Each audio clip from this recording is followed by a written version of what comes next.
Recite one line and then you can please repeat with me. Parutatve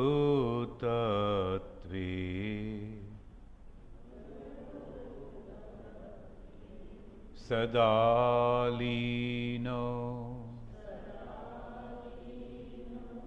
Ramakrishna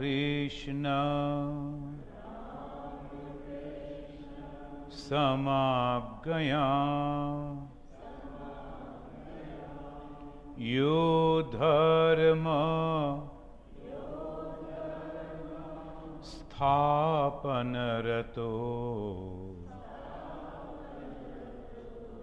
Biresham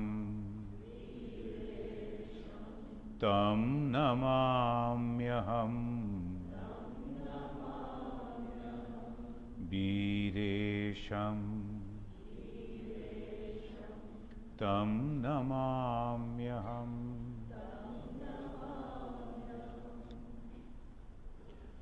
Friends, today the topic is a very interesting topic and it is thought-provoking also. How the Vivekananda became Vivekananda. The making of Swami Ishatmananda. This Vivekananda is a unique personality, is a wonderful personality. When you look at any person, we find either he is a great politician or an educationist or something, and that makes him famous. He may be a historian, maybe an other knowledge, but one person, when you look at Swami Vivekananda, in discrimination and dispassion, he is like Shukadeva, the great famous saint who was very, very well known for his purity, that Shukadeva. In discrimination, in vichara, when he is discriminating from the real and the unreal, truth and the untruth, in that comparing, he is just like Shukadeva. And in devotion and dedication, he is like Narada. Continuously, he was dedicated to Sri Ramakrishna. Parotatte Sadalino. Just now we chanted. He was constantly thinking of God, Paratatta, of God, or the supreme reality, of Brahman, of Atman, constantly. Here in Chicago, at the shore of the Michigan, that lake, so many people there roaming around, enjoying the nature, enjoying the beauty of the, almost like the sea. And there Vivekananda sat, meditated, went into samadhi. In another place in America, morning he came out, and when he saw the ladies are preparing the breakfast, he told them, today I will eat French toast. And then they said, okay, they were preparing. He came out, I will come back after a little walking. He went, he found a big tree, oak tree, sat under that and went into samadhi. It became so deep meditative samadhi that people started thinking that he has lost his body because there is no breathing. So Parotatte Sadalino, constantly, anywhere, any place. When we try to meditate a little, so difficult it is. When you try to concentrate on light, it goes somewhere else, darkness. When you try to concentrate on darkness, it goes to light. Like this our mind, it never under control. And Vivekananda, it was just like that. Parutate Sadalina. But at the same time, devoted like Narada, constantly Krishna, Krishna, Krishna like this. Bhagavan Vishnu, the name he was to take, Ramakrishna Samaggayam. Vivekananda was constantly with Sri Ramakrishna. The only one person out of 33 crores of Indians, only one, 29, 30 years old, the graduate of Calcutta University, he shook the whole India of 33 crore, who was ruled by the foreigners for more than 800 years. When they almost forgetting their originality, then this young man, he came and shook them. Tremendous power. And when he went back home, forgetting all their differences, these people, the Indians, constantly they love to fight among each other. The language, the religion, the culture, the food habit, the dress, and for everything, differences. These people, they forgot their differences. They all came together. And not only that, they were dragging his chariot. They loosed the horses, and the college students, they were dragging the chariot. All when they were shouting, Vivekananda Ji Ki Jai, glory to Vivekananda. Immediately he said, no, it is not me. If you want to give the glory, shout for the glory, it is Sri Ramakrishna. Ramakrishna Samaggaya. That was the devotion. Then we find the same person, fearless and active. So active. He can't sit, constantly work, because he knew that he is going to live only for 40 years. I will never cross 40, he said. I will never cross 40. And he began his mission spreading the Vedanta only in 2930, just 9-10 years. Within that he has to do so much of work. So he was impatient. And in our country, if you look at them now, you won't understand them. If the educated people, they were not knowing how to organize functions, how to take resolutions in a meeting. No. You can imagine that they were under the subjugation of the Muslim Sultan rulers for 800 years and 200 under the Britishers.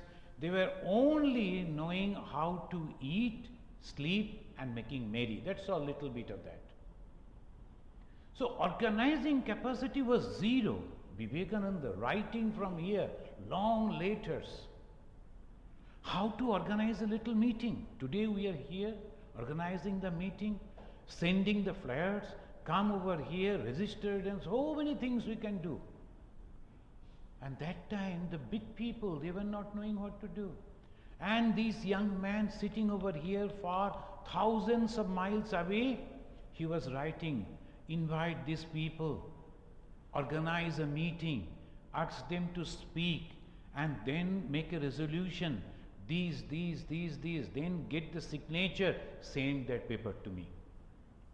Can you imagine the way he was organizing? The tremendous power, the tremendous energy, the tremendous activity. That was Vivekananda, and he was fearless. Before coming to America, he went to only one American was there in India, Cornell Olcott. In those days, Britishers were there, French people were there, a few. Americans were unthinkable, we were not knowing. How is America? Only one person was there, that is Cornell Olcott. That was in South India, Madras. And there Vivekananda went, met him and said, sir, we don't have any idea about America. Can you please help me? He said, you have to convert into my philosophy, then only I can help you, otherwise not. He said, I wanted your help so that I can go over there, because you are an American, you know those people, maybe some of your friends are there, you can help me. He said, no, nothing doing, you have to be converted into my philosophy, then only I can help you. Vivekananda came all alone, without any help, without knowing anything. And not even the idea of so much cold in America. With a silk dress, nicely he came with a turban, and he was a very good looking person, so people were so happy, he's looking so good. And then in cold, what he will do? They were not knowing. About the costing also they were not knowing. In sannyasins in India, we never spent. We were in great difficulty, myself.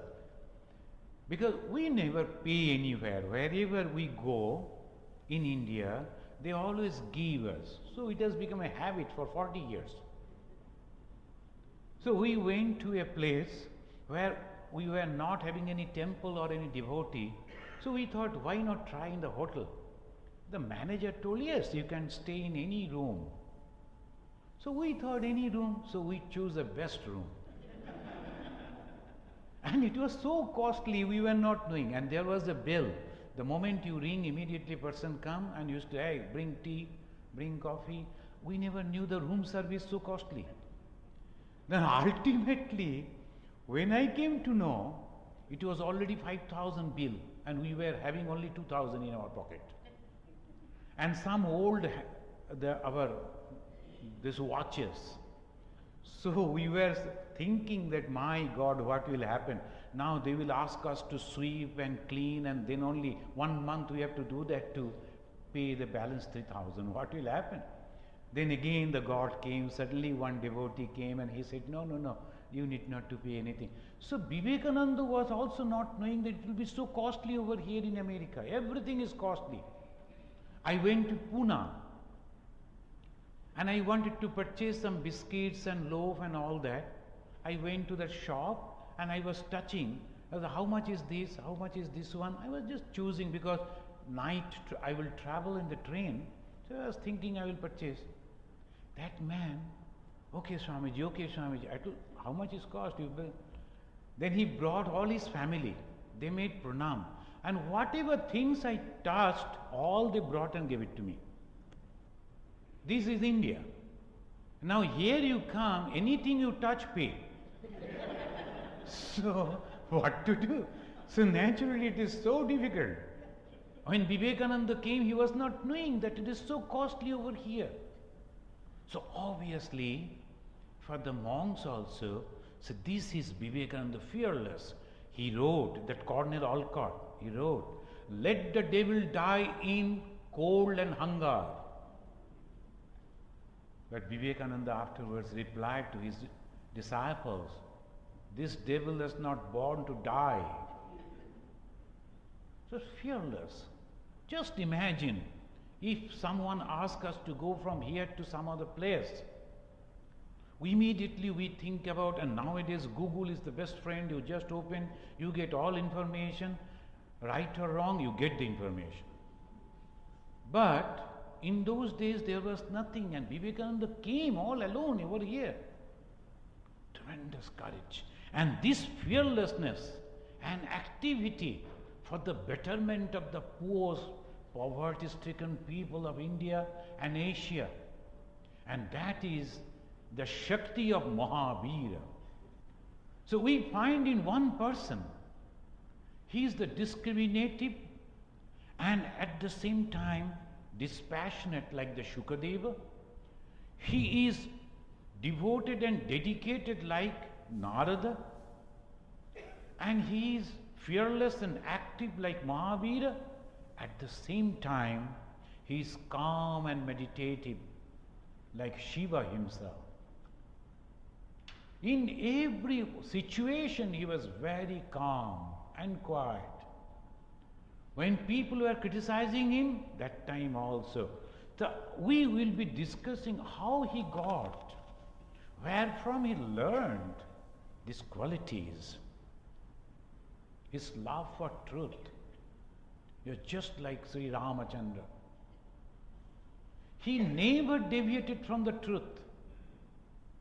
He said, Marat ka baat, hathi ka daant.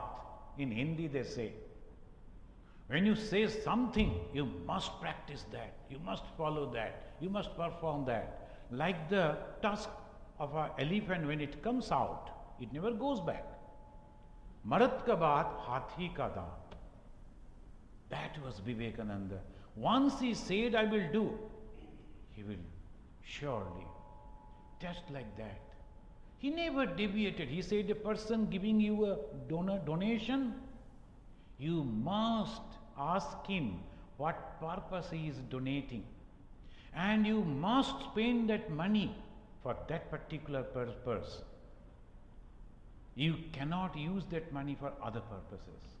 You know, in Belur Math, till today, we are observing that. Sometimes some people will come and say, we will give you donation. And we don't need any receipt. Don't mention our name. Guptadan. We said, no Guptadan, open dan. Why? Because the person he is earning money may be in a different way, which is not truthful. We cannot take that money. We should not take that money. It is ultimately, indirectly encouraging the person to doing wrong things. No, one should not. That is the truthfulness. We were dying over there in Belur Math. People not knowing they will be donating and all the time writing for charity purpose and this purpose and that purpose, for the orphanage, for the. But who will work? The sadhus, sannyasins, the monks, they don't have food to eat. That was the condition of our headquarters at Belur Math. Then our 10th President Maharaj, he appealed in the public newspaper, we are thankful to you, you are giving so much of donation. Lot of money was there in the bank, but who will work? Then he said, it's good that you are donating, but our sadhus have no money to eat. You know, that was the condition when money was there in the bank, but we cannot take for our food, because people has given for particular purpose. There's a funny story, not so, it's truth. Some of our Swamis, when they are sick, they will go to doctor and he will ask, you know, in India, they are very fond of drinking milk. And they always think that if you drink milk, you will be strong. And the sadhus will go and they will ask the doctor to prescribe glasses of milk. And then doctor will prescribe us a glass of milk. He will come and show it to the Bhandari. Bhandari means in charge of the kitchen. He is very powerful, Swamiji. And then Bhandari, and he was also very clever. Oh, doctor has prescribed milk to you, you must drink. Then he will bring a glass of milk and give it to you and sit before you. Drink, drink, drink, he will say. And when you are drinking, he will look. The moment it is a half glass, he will ask, are you getting strength? If you say, oh, Swamiji, it is only half glass, oh, that means it won't work. So no milk, no more milk, that one glass. And the moment you say, yes, I am getting a strength, oh, then you have got the strength. So ultimately one glass. So that was the condition.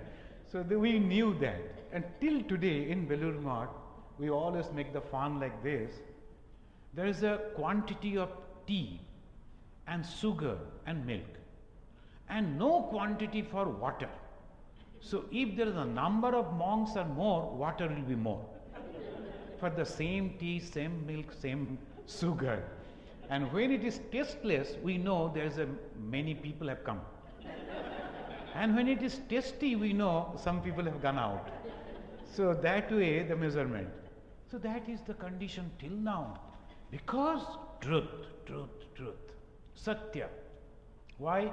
Vivekananda said. And that is the way. Sometimes some people don't understand. In the name of Hinduism, they will be inviting us to join in that movement, social movement, political movement, for the betterment of the Hindus. But we are Hindu sannyasi. We are Hindus, of course, 100%. Sannyasi. And for the sannyasa, we take the oath before the God, before the Guru, before the Ganga, and touching the fire, that there will be no enemy in this world for me. From me no danger be to aught that live. That is Vivekananda's words. How can you join any political party, support any political party, support any religious party even? Cannot. Then our oath will be broken. Once you have taken the oath of a sannyasi, you have to stick to that. That is called Satya, the truth. That was there in the life of Sri Ramachandra and 100% in the life of Swami Vivekananda. Sometimes Sri Ramakrishna would be asking him, will you come again? He will say, I will try. And Sri Ramakrishna will comment, Oi. Oi means again he is not giving the word. I will try. That means if I say yes, I must have to come. And his guru was also like that. He said to some person he invited, please come to my house, and then he forgot the person who invited. Sri Ramakrishna also said yes, he also forgot. Night, it is almost 11 o'clock, 12 o'clock. Suddenly his sleep broke, he got up. Something I have not kept the word. Now I have to keep my word. Immediately remember, I told that person, my neighbor, that I will visit your home. He took a lantern, walked that way almost a kilometer, more than that. And the door was closed. He kept the leg on that doorstep and said, hello, I came, I have kept my word. So that is the truth. Can you believe? Can you understand? This is the truth. That is Swami Vivekananda and his physical beauty and his practical saints like Sri Krishna. Sri Krishna was very beautiful. Swami Vivekananda was so handsome. Sometimes, when he was in America, some rich ladies, they used to try to mix with Swami Vivekananda, and he understood. It is not like a devotee. They are trying to mix in a different sense. Then he said, anyone looking at my body with lustful eyes will turn into a frog. Be careful. And they knew that he is a yogi and maybe that his word will come true. They went away. So that was the beauty, the attractive beauty. But he was not careful about that at all, because just like Krishna, no eye sense, no body sense. Sometimes he will be preparing himself for the lecture. He was very modern, very in his outlook. Nobody taught him, but he was like that. In America, he said, I am in the society. I cannot be just like the Indian mendicant. I have to be very neat and tidy. And he used to put like that. You see that in the pictures. One day, he was waiting for the lecture. Then the person came to invite, Swamiji, it is a time for the lecture, please come. There was a mirror. He went over there, saw his face, came. Again he went to the mirror. Then the person thought, and then he jokingly said, Swamiji, you were sufficiently handsome. You need not to go to mirror so many times. You know what he said?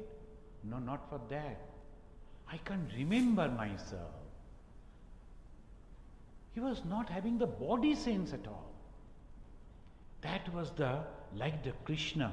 How that personality was made? Making of Vivekananda, that is our topic. How that Vivekananda, the personality, was made. Now let us imagine one picture. It's a wonderful picture. A very good looking, very handsome, fair complex, big bright eyes, little boy sitting on the lap of his mother, very naughty, but that very moment he is quietly sitting on the lap of his mother, intently looking at her face and listening the story of Ramayana and Mahabharata.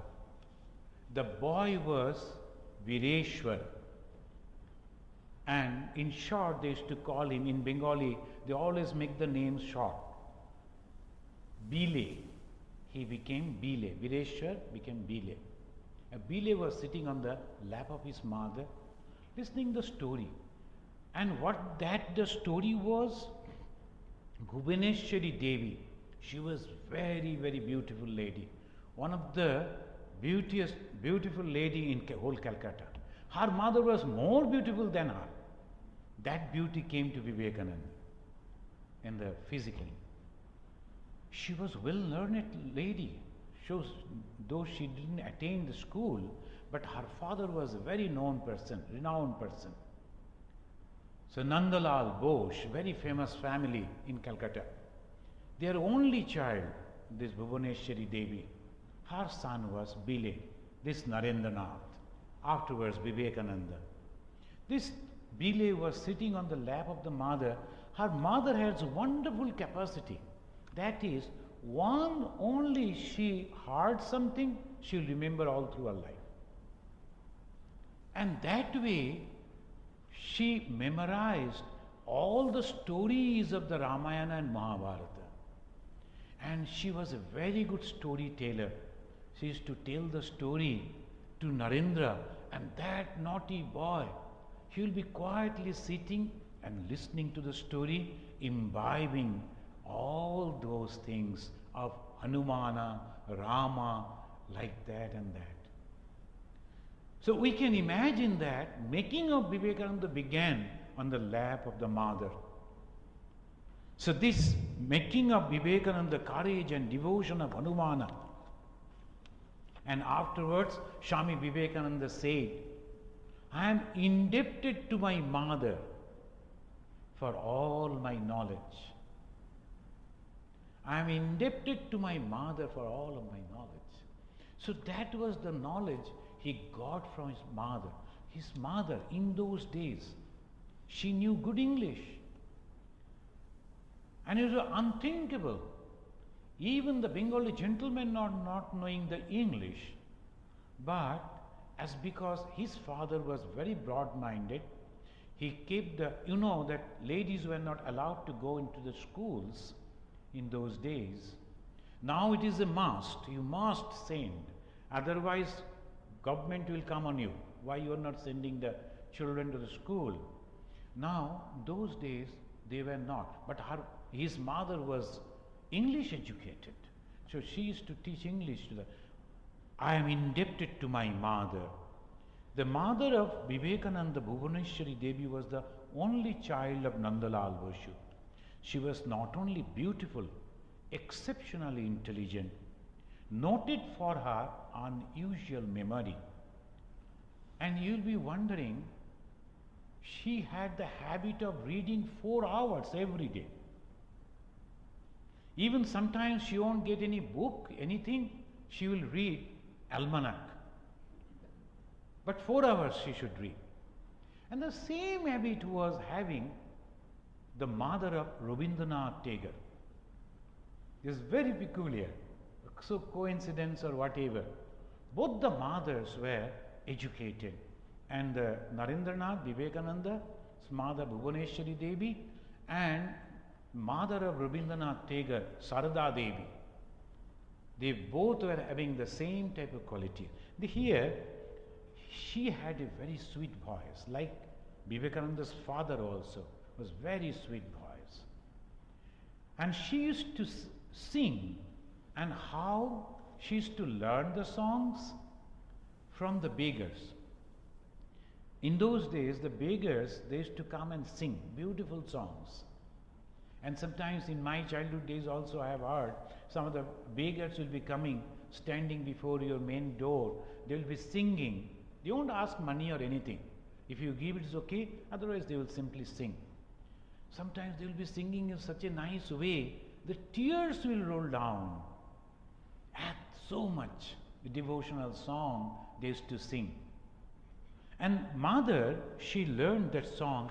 Vivekananda learned that song from that.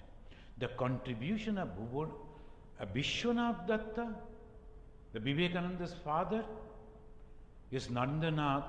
Making of Swami Vivekananda, contribution of his father was also great.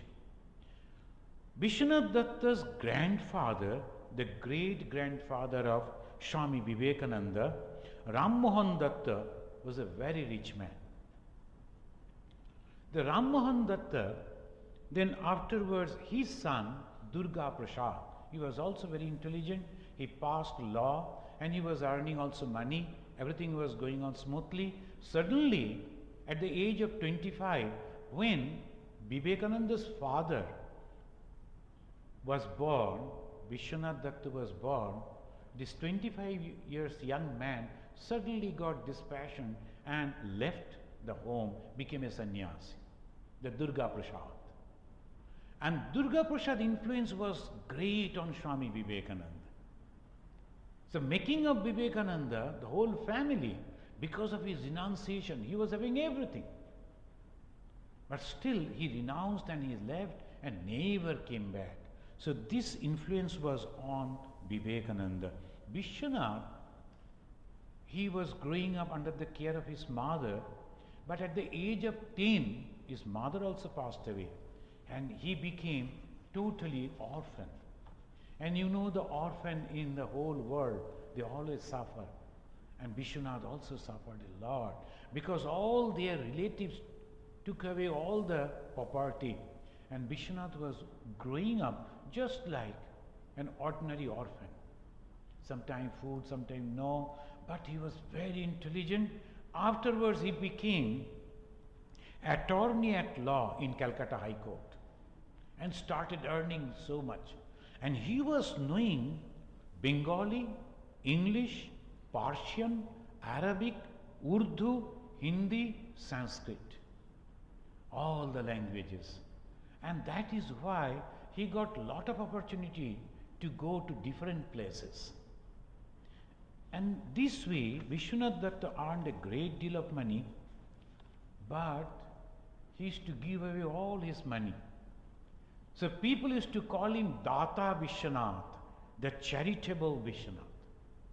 One day, Narendranath, a young boy of 12 or 13, maybe at the prompt of his mother, he went and asked his father, "You are giving away all the money, not keeping anything for us, what will happen to us?"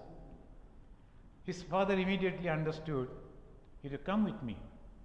And he took him before a big mirror and said, "What do you see in the mirror?" He said, "Me, and that I am leaving for you. Why should you depend on my money? I am giving you education.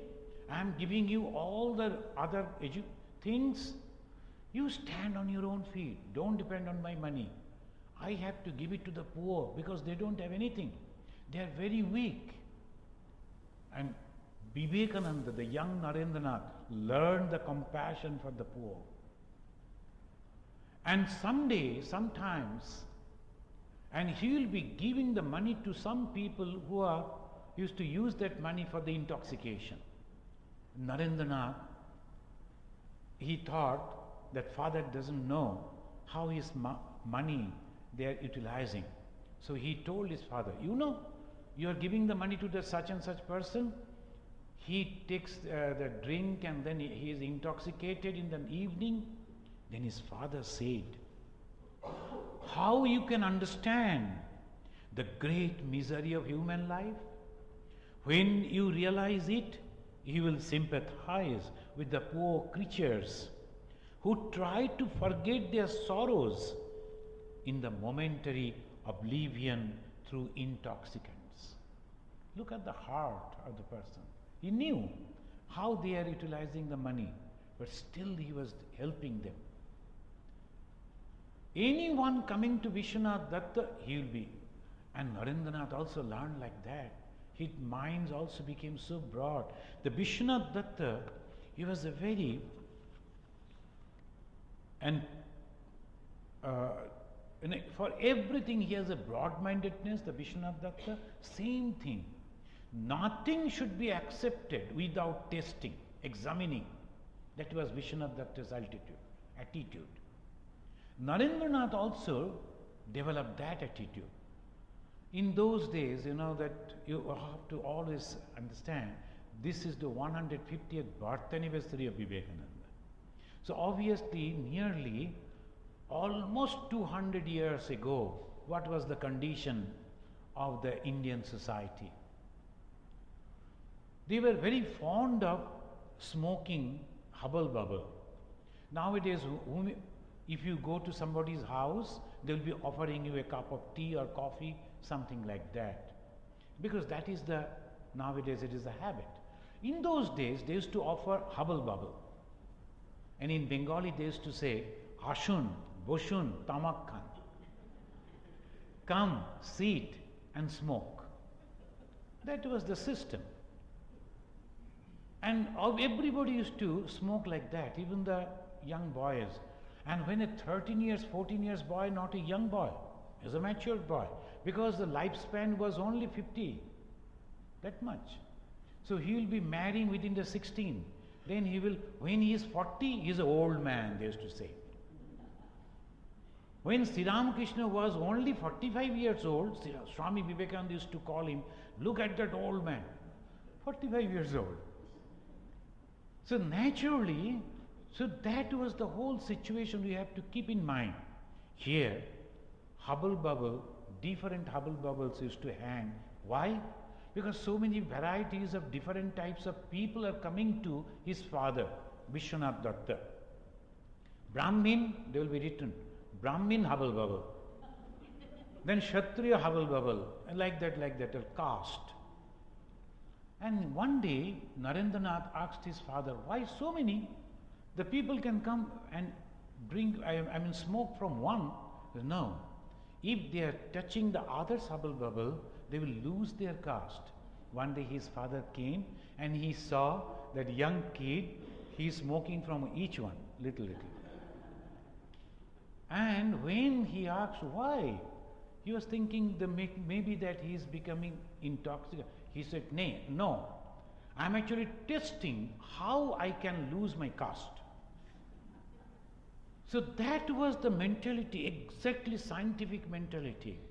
First taste and then you can understand, and nothing.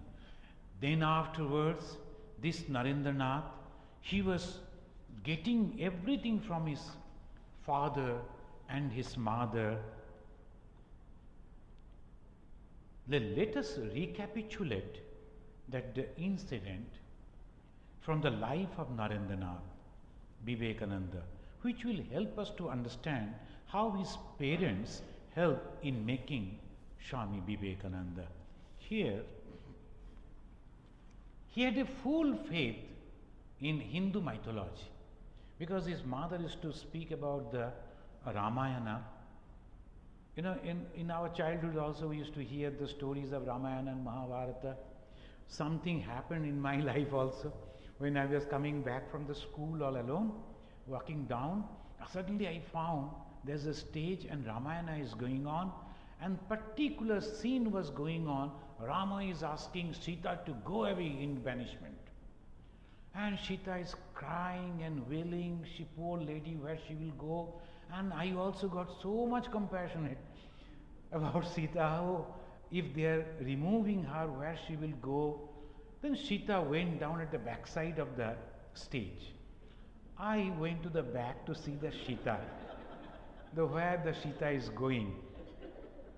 And who will accompany her, the poor lady alone. After reaching over there, I said, well, lady, it's a gentleman, smoking cigarette. She has taken away that wig, and no Sita. She is only a gentleman and smoking cigarette. And he was looking at me, hey, why you are here? Go. So that was, I lost all confidence on the mythology. And Swami Vivekananda, he also heard about this from a Pandit. He was full faith in Hindu mythology. Once he went to hear the exposition of Ramayana, in the course of which he heard the Pandit describe the great devotion of Hanuman. At the end of the exposition, he approached the Pandit and said he would like to know the whereabouts of Hanuman. And Pandit naturally said he might be in somewhere in the plantain grove, because Hanuman, he loves to eat plantain. He must be somewhere in the plantain grove. On way back, the young Narendranath waited in a plantain grove for the whole night. And in the next day, his people, they went and somehow found out that he's sitting and waiting for the Hanuman. So that was his faith. This way he developed devotion and faith, and he grew up as a Vivekananda. And the other day, the Narendranath demanded intellectually convincing arguments, even in the childhood days also. And there we find the contribution of his father. First, the contribution of his mother, have faith, devotion. And here the contribution of his father. Here he is telling, he often used to swing on the branches of a champak tree in a neighbor's compound. This irritated the owner, the elderly man, and he warned Narendranath and his companions that the tree is haunted by a bad ghost. This girl, the bad ghost, is called Brahmadaitya. The people, the bad people, when they die, they become ghost. But a Brahmana, bad Brahmana, if he die, he becomes Brahmadaitya. So that is more difficult to handle. So that's why he has taken the bad ghost, who would someday break their necks. This frightened the other boys. But Narendranath argued that if the gentlemen were right, their necks would have been broken long ago, because they are there in the branches for such a long time, swinging. And he continued to swing on the branches of the tree as before. So these are the things that we find, that the becoming of Vivekananda. Now this young man, 16, 17, he has read everything. You know the versatility.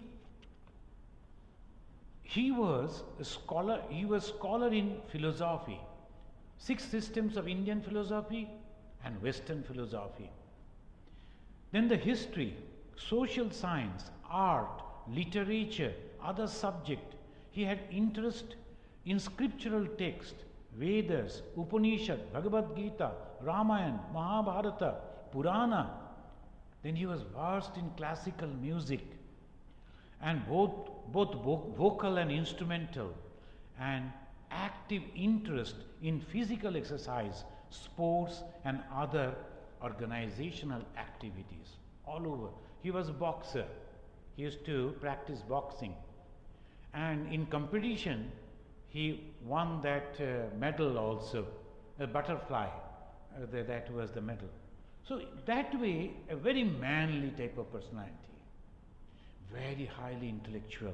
And this person, what happened afterwards? This Narendranath, he was also wrestling and all these things were there. Now we find this young man suddenly developed a question. Sir, have you seen God? That was the question he started asking everyone. Not just for that, because he was really feeling for God. How to see God? How can I realize God? Then he started visiting people like Debendranath Tagore, the father of Rabindranath.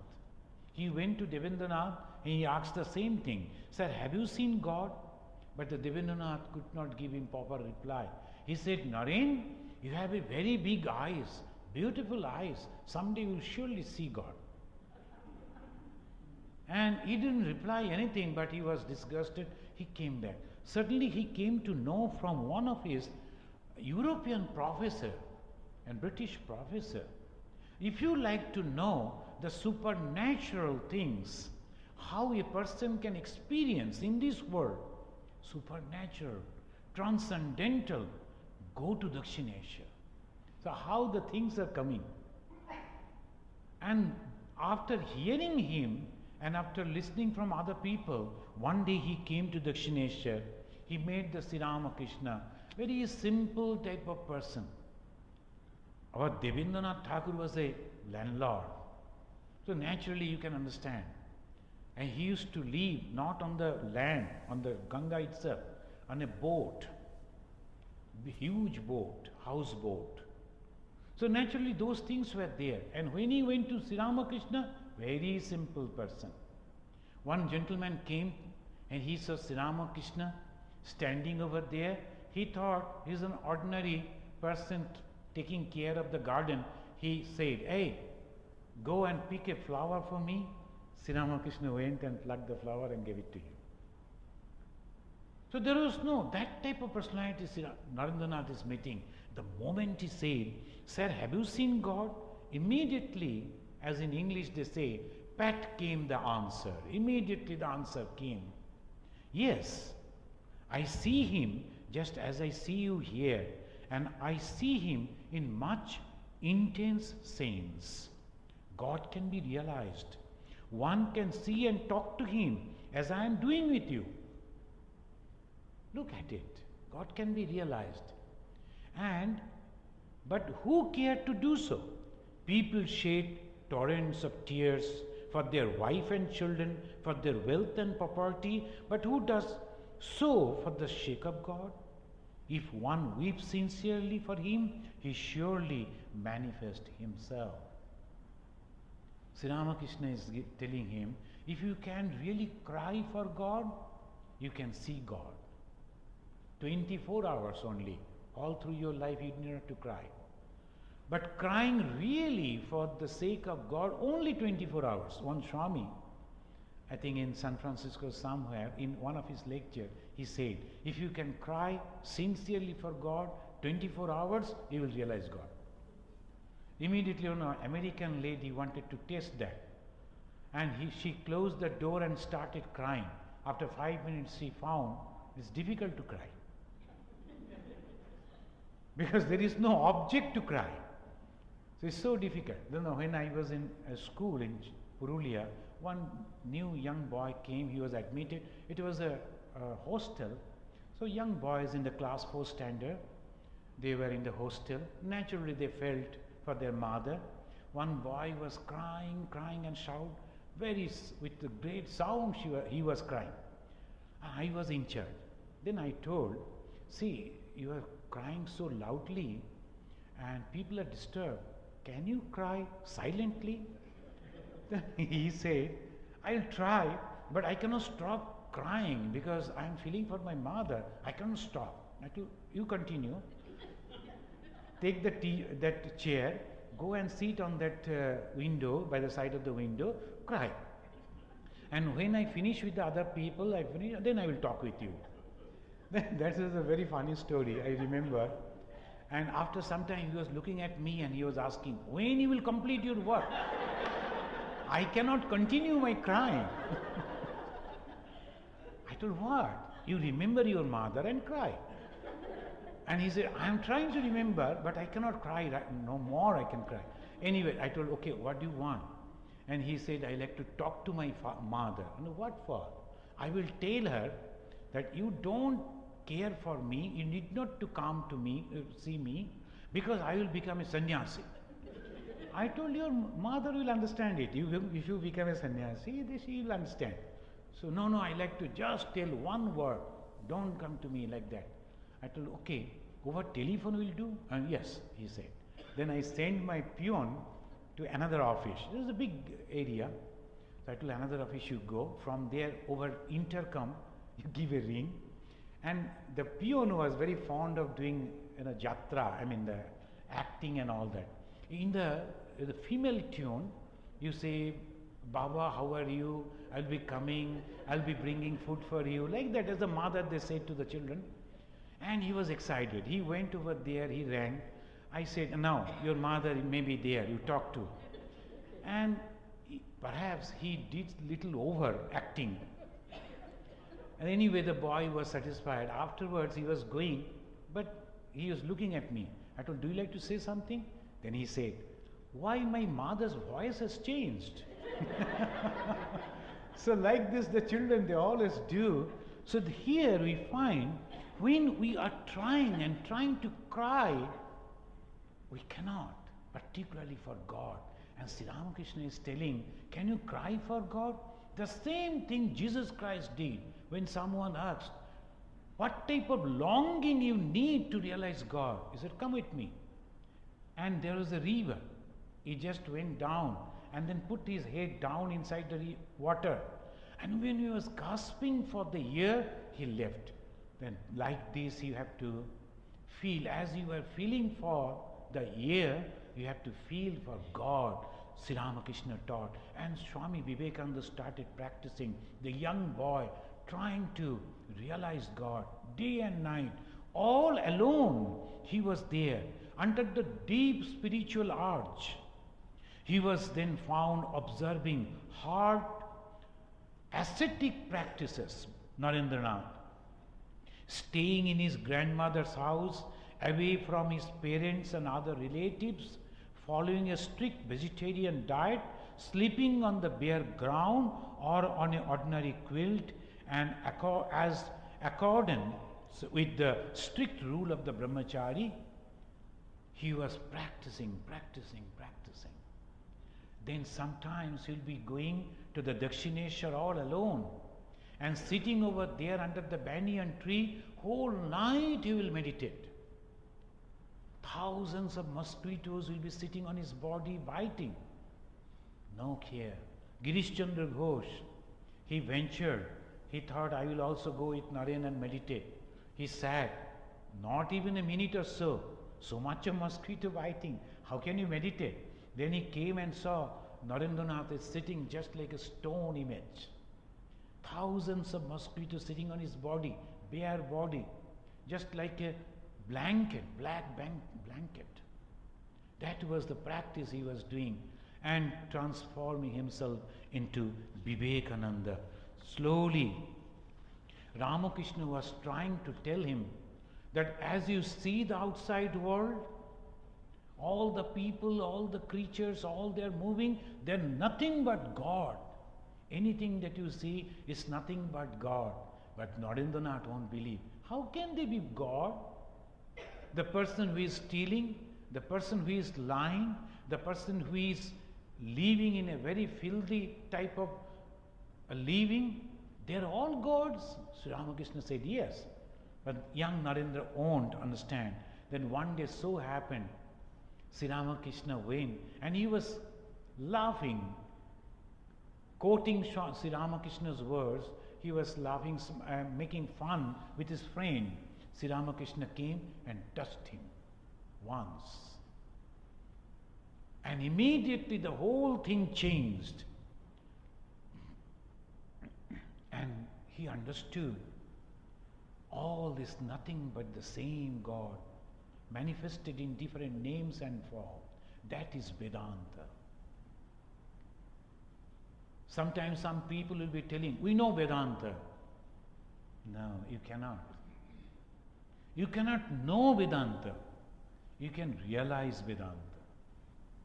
Vedanta cannot be known because it is not something intellectual. Vedanta is only experimental, experiencing Vedanta. What is that Vedanta? Afterwards, Vivekananda is writing a poem in Bengali, Sarva Bhute Shei Premomoy. In every being, the same God residing in every being.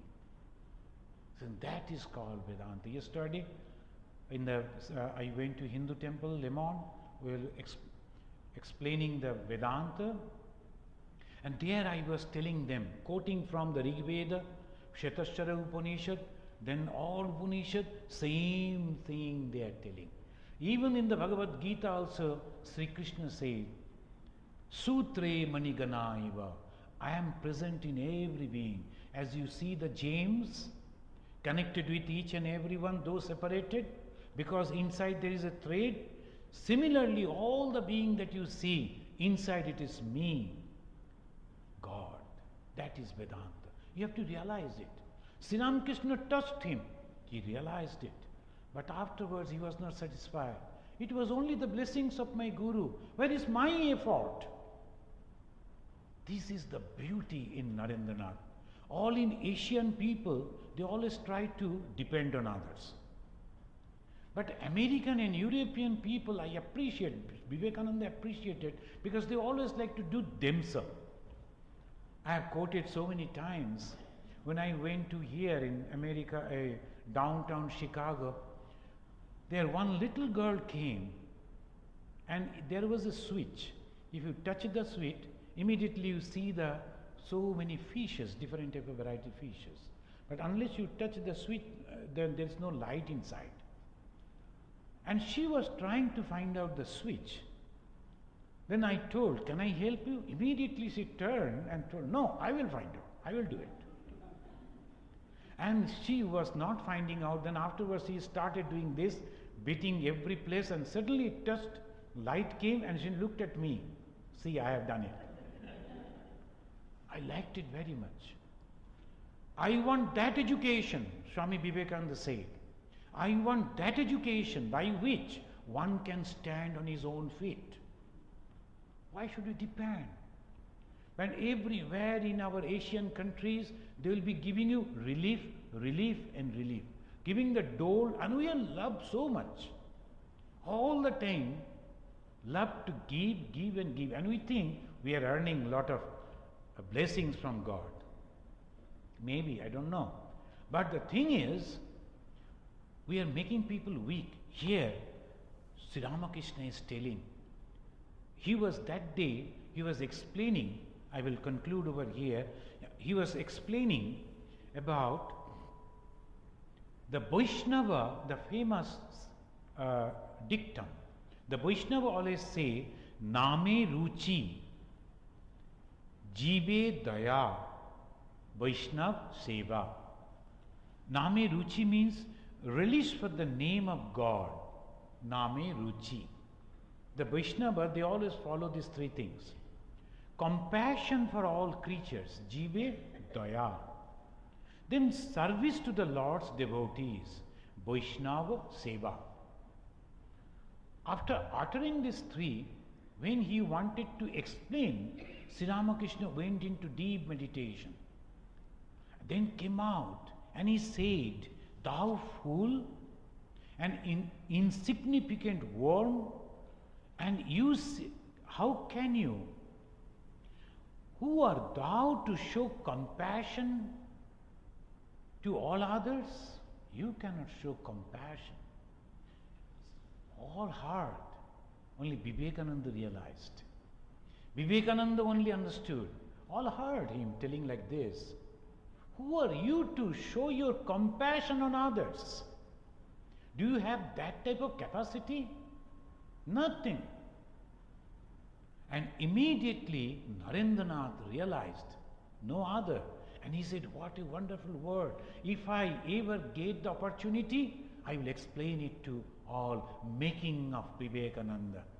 And Vivekananda means intellect like the Shankaracharya and heart like Lord Buddha. Compassion like Jesus. Always he used to say, it may be that I have to give up my body, but again and again I will come, take birth to serve these people. As the suffering will be there on this earth, I will come again and again.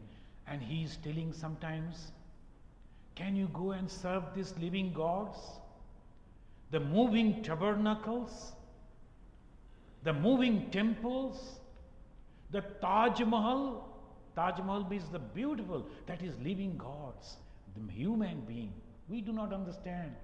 But he is again and again telling, try to understand, you are not ordinary, you are God yourself.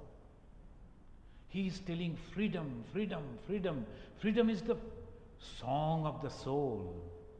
And why you are thinking that you are a tiny little man, you are weak, you can do so many things. That is the great confidence that the religion is giving, and that is Vivekananda, transforming.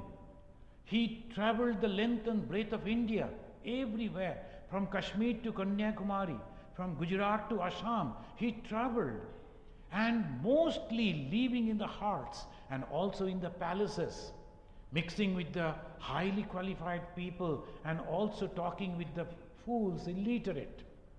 Then he's crying.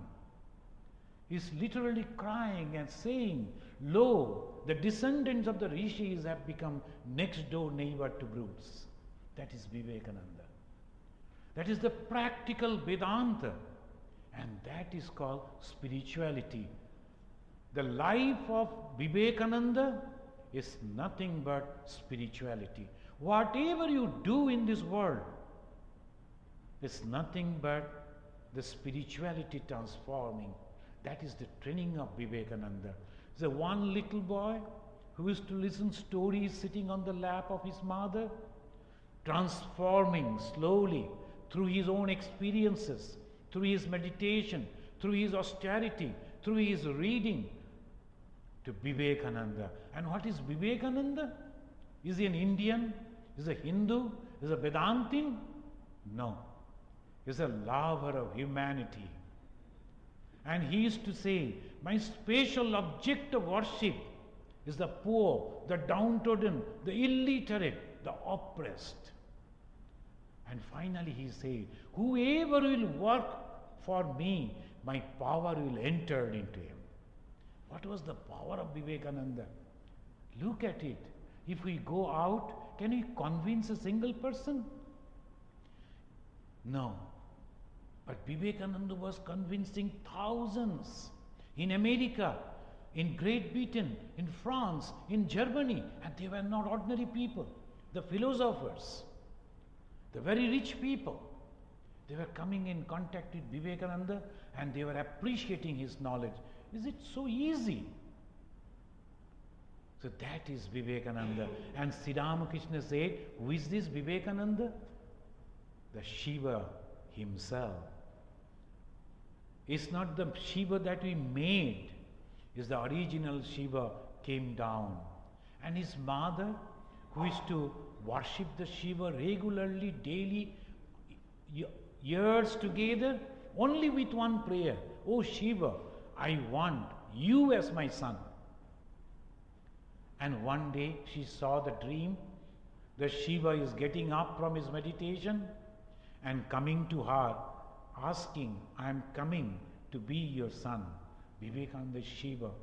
And this Vivekananda, he is taking away all that is misery. Like the poison that the Shiva took, all the misery to himself, and he is giving us the bliss. That is the making of Vivekananda. Thank you, friends. Thank you very much.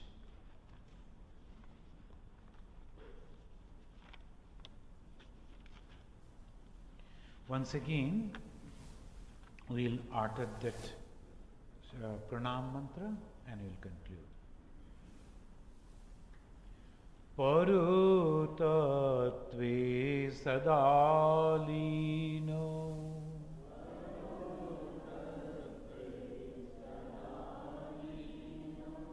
Rama Krishna samagaya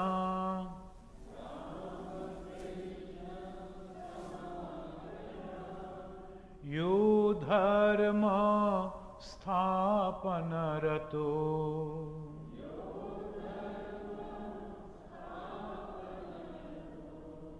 Biresham tam namamaham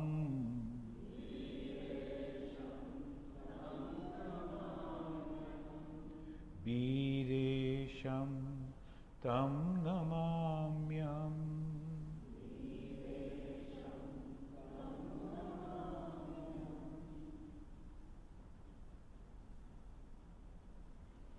Om Shanti Shanti Shanti Hari Om Tat Sat. From our ashrama, you know, almost all of you, that we are observing the 150th birth anniversary of Vivekananda and September, every Sunday dedicated to Vivekananda. And at the end of this month, 27, 28, 29, at Ganges there will be a retreat on Vivekananda. The 4 yoga that he has taught over that. October there will be a grand function in the Rockefeller Chapel that is in the University of Chicago. They themselves is organizing. We are only going over there. They are doing everything. Only and she is asking me, that lady, that Swamiji, you bring lot of people, because really 1,500 accommodation. At least 800 people should be there, otherwise huge chapel. So it won't look good. So I will request you, friends, please tell your friends and relatives to come. That is a Sunday, 2 o'clock and up to 5 o'clock, and after that, and all around there's a totally free parking. So there'll be no problem in the Sunday also to go over there. After that, in November, that will be the culmination, and there we will have a retreat, a monastic meet in the Ganges. Then 9th and 10th, there will be program in the Hilton Hotel from morning to evening, different type of discussions, music, and moreover, 1,500 people sitting together and thinking in the same line, that brings a tremendous power. When I am alone sitting and trying to think, I am weak. But when I am sitting with so many people, that's why the Christians, they always congregation. Whatever they do, congregations. The Muslims always call them congregations. So that together we will sit and discuss. And what we will discuss? This thing, which is so necessary. Help and not fight. Assimilation and not destruction. So wonderful teachings, wonderful calling of Vivekananda. So I have given the name Chicago calling. It is not the Vivekananda calling, it is the Chicago. Why? The Chicago has tremendous power. The Vivekananda had that love Chicago. I go to every part of America, but Chicago is my mort, he said. This is my place. So we have to develop Chicago ashram in such a way, from every corner of the world, any religious, any linguistic, people should come and stay over here. They should practice their own religion over here. We should have the discussions. And we should spread out all over the world, helping people in different manner. That is my dream. I don't know how long I will be living, but as many years I live, the last phase of my life, I like to do that. Please help me. Come along with me. Thank you.